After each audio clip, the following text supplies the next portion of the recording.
ಸಚಿವ ನಾಗೇಂದ್ರ ಕೋರ್ಟ್ನ ನಿಯಮ ಮೀರಿ ದೆಹಲಿಗೆ ಪ್ರಯಾಣ ಬೆಳೆಸಿದ್ರ ಅನ್ನುವಂತ ಆರೋಪ ಕೇಳಿ ಬಂದಿದೆ. ಆ ಆರೋಪ ಏನಾದ್ರೂ ನಿಜವಾದ್ರೆ ನಾಗೇಂದ್ರ ಅವರನ್ನ ಮತ್ತೆ ಕೋರ್ಟ್ ಅವರ ಜಾಮೀನನ್ನ ರದ್ದತಿ ಮಾಡಿ ಅವರ ಒಂದು ಸಚಿವ ಸ್ಥಾನ ಅಥವಾ ಶಾಸಕ ಸ್ಥಾನಕ್ಕೆ ಕುತ್ತು ಬರುವಂತಹ ಸಾಧ್ಯತೆ ಇದೆ, ಮತ್ತೆ ಅವರು ಜೈಲಿಗೆ ಹೋಗುವಂತ ಸಾಧ್ಯತೆ ಇದೆ ಅನ್ನುವಂಥ ವಿಚಾರಗಳು ಸದ್ಯ ಚರ್ಚೆ ಆಗ್ತದೆ. ಇದಕ್ಕೆ ಸಂಬಂಧಪಟ್ಟಂತೆ ನಾನು ನಿಮ್ಗೆ ಎಕ್ಸ್ಪ್ಲೇನ್ ಮಾಡ್ತಾ ಹೋಗ್ತೀನಿ.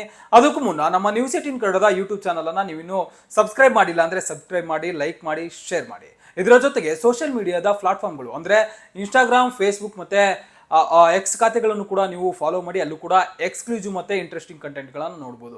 ಈಗಾಗಲೇ ಸಚಿವ ನಾಗೇಂದ್ರ ಅವರ ವಿರುದ್ಧ 2024ರಲ್ಲಿ ಇಡಿ ಅಧಿಕಾರಿಗಳು ಅವರ ವಿರುದ್ಧ ತನಿಖೆ ಮಾಡಿದ್ರು.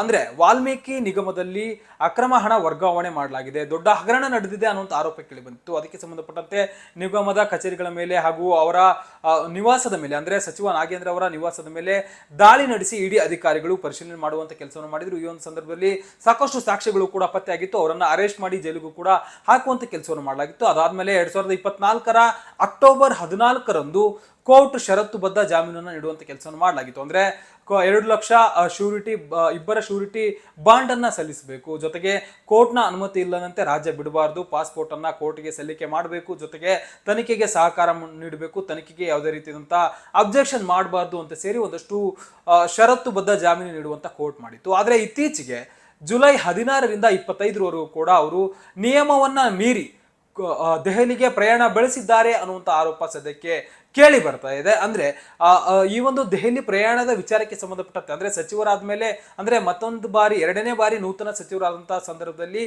ನಾಗೇಂದ್ರ ಅವರು ದೆಹಲಿ ಪ್ರಯಾಣವನ್ನ ಬೆಳೆಸೋದಕ್ಕೆ ಒಂದಷ್ಟು ಕೆಲಸಗಳು ಕೂಡ ಬಂದಿರುತ್ತೆ. ಅಂದ್ರೆ ಹೈಕಮಾಂಡ್ ಅನ್ನ ಭೇಟಿ ಆಗುವಂತಹ ಸಾಧ್ಯತೆ ಒಂದಷ್ಟು ವಿಚಾರಗಳು ಇರುತ್ತೆ.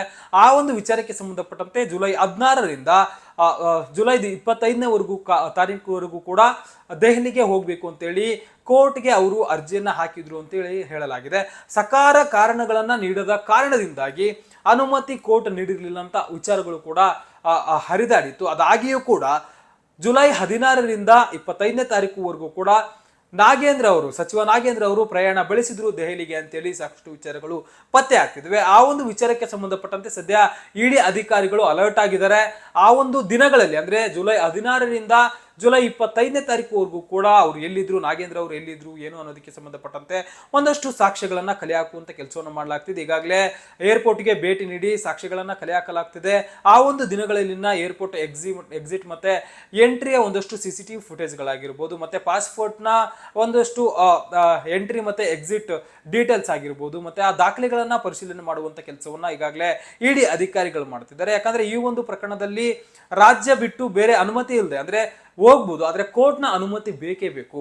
ರಾಜ್ಯ ಬಿಟ್ಟು ಬೇರೆ ಕಡೆ ಹೋಗ್ಬೇಕಂದ್ರೆ ಕೋರ್ಟ್ನ ಅನುಮತಿ ಬೇಕು. ಮತ್ತೆ ಪಾಸ್ಪೋರ್ಟ್ ಅನ್ನ ಅವರು ಸರೆಂಡರ್ ಮಾಡಬೇಕು ಕೋರ್ಟ್ಗೆ ಅಂತೇಳಿ ಕೋರ್ಟ್ ಕೂಡ ಸೂಚನೆ ನೀಡುವಂತ ಕೆಲಸವನ್ನು ಮಾಡಲಾಗಿತ್ತು. ಅದಾಗಿಯೂ ಕೂಡ ಕೋರ್ಟ್ ಕೂಡ ಅಂದ್ರೆ ಇತ್ತೀಚೆಗೆ ತಾವೇ ಸ್ವತಃ ಈ ಒಂದು ವಿಚಾರಕ್ಕೆ ಸಂಬಂಧಪಟ್ಟಂತೆ ಅಂದ್ರೆ ದೆಹಲಿ ಪ್ರಯಾಣದ ವಿಚಾರಕ್ಕೆ ಸಂಬಂಧಪಟ್ಟಂತೆ ಆ ಅರ್ಜಿಯನ್ನು ಕೂಡ ಕೋರ್ಟ್ಗೆ ಹಾಕುವಂತ ಕೆಲಸವನ್ನ ಮಾಡಲಾಗಿತ್ತು. ಆದ್ರೆ ಸಕಾರ ಕಾರಣ ನೀಡದಿದ್ದಕ್ಕೆ ಕಾರಣ ಕೋರ್ಟ್ ಕೂಡ ಆ ಒಂದು ಅರ್ಜಿಯನ್ನು ತಿರಸ್ಕರಿಸಿತ್ತು ಅಂತೇಳಿ ಗೊತ್ತಾಗಿದೆ. ಅದಾಗಿಯೂ ಕೂಡ ಜುಲೈ 16ರಿಂದ ಜುಲೈ 25ನೇ ತಾರೀಕುವರೆಗೂ ಕೂಡ ಸಚಿವ ನಾಗೇಂದ್ರ ಅವರು ಕಾನೂನಿನ ನಿಯಮ ಮೀರಿ ಅಂದ್ರೆ ಕೋರ್ಟ್ನ ನಿಯಮ ಮೀರಿ ದೆಹಲಿಗೆ ಹೋಗಿ ಅವರು ಬಂದಿದ್ದಾರೆ, ಹೈಕಮಾಂಡ್ ಅನ್ನ ಮೀಟ್ ಮಾಡಿ ಅಂತೇಳಿ ಒಂದಷ್ಟು ವಿಚಾರಗಳು ಸದ್ಯ ಚರ್ಚೆ ಆಗ್ತಿದ್ದಾವೆ, ಒಂದಷ್ಟು ಆರೋಪಗಳು ಕೇಳಿ ಬರ್ತಿದೆ. ಇದರ ಜೊತೆಗೆ ಈಗಾಗಲೇ ವಿಪಕ್ಷಗಳು ಕೂಡ ಈ ಒಂದು ವಿಚಾರವನ್ನ ಕೋರ್ಟ್ ಮಾತನ್ನು ಕೂಡ ಮೀರಿ ಈ ರೀತಿಯಾಗಿ ಸಚಿವ ನಾಗೇಂದ್ರ ಅವರು ಹಲವು ಆರೋಪಗಳನ್ನ ಎದುರಿಸಿದ್ದಾರೆ. ಅವರು ಕೋರ್ಟ್ ನಿಯಮ ಮೀರಿ ಕೂಡ ಈಗ ದೆಹಲಿಗೆ ಪ್ರಯಾಣ ಬೆಳೆಸಿದ್ರು. ಅಂತವರನ್ನ ಸಚಿವರನ್ನಾಗಿ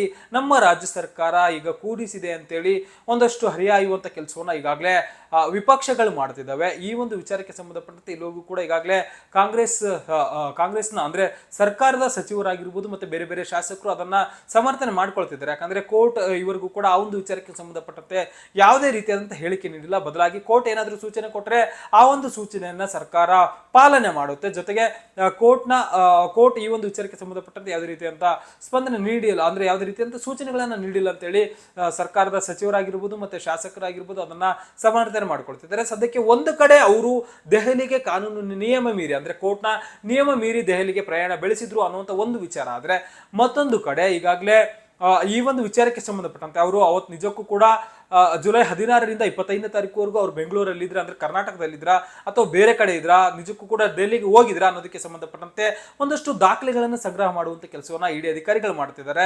ಏರ್ಪೋರ್ಟ್ ನ ಆಗ್ಲೇ ಹೇಳಿದಂತೆ ಏರ್ಪೋರ್ಟ್ ನ ಎಂಟ್ರಿ ಮತ್ತೆ ಎಕ್ಸಿಟ್ ನ ಒಂದಷ್ಟು ಸಿಸಿಟಿವಿಗಳು ಮತ್ತೆ ದೆಹಲಿ ಏರ್ಪೋರ್ಟ್ ನ ಸಿಸಿಟಿವಿಗಳನ್ನು ಕೂಡ ಕಲೆಕ್ಟ್ ಮಾಡುವಂತ ಕೆಲಸವನ್ನ ಇಡಿ ಅಧಿಕಾರಿಗಳು ಮಾಡ್ತಿದ್ದಾರೆ. ಇದರ ಜೊತೆಗೆ ಒಂದು ದಾಖಲೆಗಳು ಯಾರೆಲ್ಲ ಹೋಗಿದ್ದಾರೆ, ಆ ಒಂದು ದಿನಾಚರಣೆಯಲ್ಲಿ ಯಾರೆಲ್ಲ ಏರ್ಪೋರ್ಟ್ ನಲ್ಲಿ ಪ್ರಯಾಣ ಮಾಡಿದ್ದಾರೆ, ಇವರ ಹೆಸರು ಇದೆಯಾ ಇಲ್ಲ ಅಲ್ಲಿ ಅಂತೇಳಿ ಪರಿಶೀಲನೆ ಮಾಡುವಂತ ಕೆಲಸವನ್ನು ಮಾಡಲಾಗ್ತಿದೆ. ಎಲ್ಲ ಸಾಕ್ಷಿಗಳೇನಾದ್ರೂ ಸಿಕ್ಕರೆ ಅವುಗಳನ್ನ ಕೋರ್ಟ್ಗೆ ಸಬ್ಮಿಟ್ ಮಾಡಿದ್ರೆ ಇಡಿ ಅಧಿಕಾರಿಗಳು ಅಂದ್ರೆ ನಿಯಮ ಮೀರಿ ಇವರು ದೆಹಲಿಗೆ ಪ್ರಯಾಣ ಬೆಳೆಸಿದ್ದಾರೆ, ಕೋರ್ಟ್ ಅನುಮತಿ ಇಲ್ಲದೆ ಕೂಡ ಪ್ರಯಾಣ ಬೆಳೆಸಿದ್ದಾರೆ, ಅದಕ್ಕೆ ಪೂರಕವಾದಂತ ಸಾಕ್ಷ್ಯಗಳು ನಮಗೆ ಲಭ್ಯ ಆಗಿದೆ ಅಂತೇಳಿ ಇಡಿ ಅಧಿಕಾರಿಗಳು ಏನಾದ್ರು ಕೋರ್ಟ್ಗೆ ಗಮನಕ್ಕೆ ತರುವಂತ ಕೆಲಸವನ್ನು ಮಾಡಿದ್ರೆ ಅವರ ಜಾಮೀನು ಮತ್ತೆ ರದ್ದಾಗುವಂತ ಸಾಧ್ಯತೆ ಇದೆ. ಈ ಒಂದು ಸಂದರ್ಭದಲ್ಲಿ ಅವರು ಮತ್ತೆ ಜೈಲಿಗೆ ಹೋದ್ರೆ ಅವರು ಮತ್ತೊಂದು ಬಾರಿ ಸಚಿವ ಸ್ಥಾನವನ್ನ ಕಳೆದುಕೊಳ್ಳುವಂತ ಸಾಧ್ಯತೆ ಕೂಡ ಇದೆ. ಸದ್ಯಕ್ಕೆ ಇಡಿ ಅಧಿಕಾರಿಗಳು ಒಂದು ಕಡೆ ಸಾಕ್ಷಿಗಳನ್ನ ಕಲೆ ಹಾಕುವಂತ ಕೆಲಸವನ್ನು ಮಾಡಲಾಗ್ತದೆ. ನಿಜಕ್ಕೂ ಕೂಡ ನಾಗೇಂದ್ರ ಅವರು ದೆಹಲಿಗೆ ಪ್ರಯಾಣ ಬೆಳೆಸಿದ್ರ ಇಲ್ವಾ ಏನು ಅನ್ನೋದು ಮುಂದಿನ ಹಂತದಲ್ಲಿ ಗೊತ್ತಾಗಬೇಕಿದೆ. ಹೆಚ್ಚಿನ ಕಂಟೆಂಟ್ಗಳಿಗಾಗಿ ನೋಡ್ತಾ ಇರಿ News18 ಕನ್ನಡ ಬೆಂಗಳೂರು. ನಿರ್ಭೀತ, ನಿಷ್ಪಕ್ಷಪಾತ, ವಿಶ್ವಾಸಾರ್ಹ ಸುದ್ದಿಗಳಿಗೆ ಮತ್ತೊಂದು ಹೆಸರಾಗಿರುವಂತ News18 ಕನ್ನಡ ಈಗ ಆಪ್ನಲ್ಲೂ ಲಭ್ಯವಿದೆ. ದಯವಿಟ್ಟು ಇಲ್ಲಿರುವ QR ಕೋಡ್ ಅನ್ನ ಸ್ಕ್ಯಾನ್ ಮಾಡಿಕೊಂಡು ಆಪ್ ಅನ್ನ ಡೌನ್ಲೋಡ್ ಮಾಡೋದಕ್ಕೆ ಮರಿಬೇಡಿ. ನಿಮ್ಮ ಬೆಂಬಲ ಹೀಗೆ ಸದಾ ನಮ್ಮೊಂದಿಗಿರಲಿ. ಧನ್ಯವಾದ.